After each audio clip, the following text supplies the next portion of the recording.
Prince Andrew's name and various addresses and numbers were found in Ghislaine Maxwell's Little Black Book during a new documentary. The Duke's ties to convicted sex offenders Ghislaine Maxwell and Jeffrey Epstein were laid bare during ITV's bombshell documentary Ghislaine, Prince Andrew and the Pedophile, which aired this week.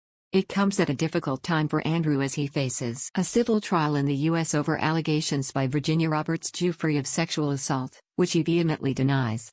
Ms. Giuffre, an alleged sex trafficking victim of Epstein, claims the royal sexually assaulted her in 2001 when she was 17. A photograph, said to have been taken in March 2001, resurfaced in 2019 and appeared to show Andrew and Ms. Giuffre in Maxwell's Belgravia apartment, with Maxwell herself standing in the background. The Duke says he has no recollection of the photo or of ever meeting Ms. Giuffre. His lawyer attempted to have the case against him dismissed by referring to a settlement made by Ms. Giuffre and Epstein in 2009 which barred her from pursuing legal action against other potential defendants. But Judge Louis A. Kaplan rejected this argument and ruled that the case should go to a full trial. It means that Andrew could be heard in court later this year. He is likely to face a further blow following ITV's documentary where Ranveer Singh delved into his personal relationship to Maxwell and Epstein. In one instance, retrieving the contacts kept in Maxwell's so-called Little Black Book, Ms. Singh comes across one name that she describes as really catching your attention.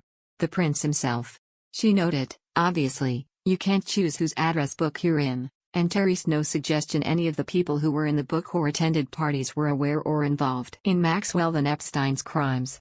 Ms. Singh said the names and numbers found within the Black Book were vast, and went on to read the Duke's entry aloud. The Duke of York, Buckingham Palace, London is his address, it says here. And then there are numbers for Sunning Hill, Wood Farm, his equerry, Balmoral.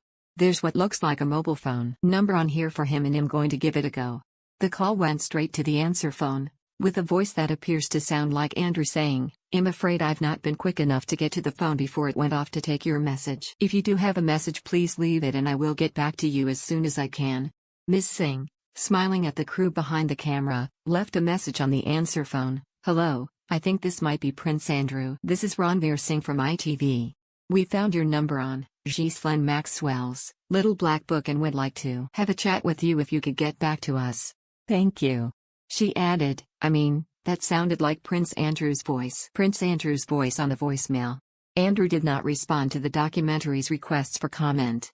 The palace is unlikely to comment on the documentary given that it recently stripped Andrew of his military titles and royal patronages, all returned to the Queen. He will also stop using the style His Royal Highness in an official capacity, something which the Mirror reported resulted in his breaking into tears. Sean Coughlin, the BBC's royal correspondent, said the move could be seen as inevitable, as the palace would likely have wanted to avoid facing endless awkward questions about Andrew's future. In a statement, Buckingham Palace said of the titles and patronages, with the Queen's approval and agreement, the Duke of York's military affiliations and royal patronages have been returned to the Queen.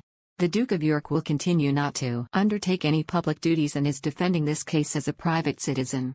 Several other allegations were made during the documentary, including the number of times Maxwell went in and out of the palace in a single day.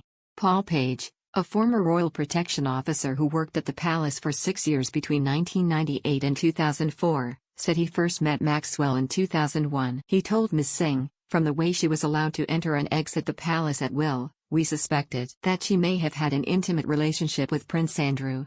A colleague of mine remembers her coming in to the palace 4 times in one day, from the morning to the evening.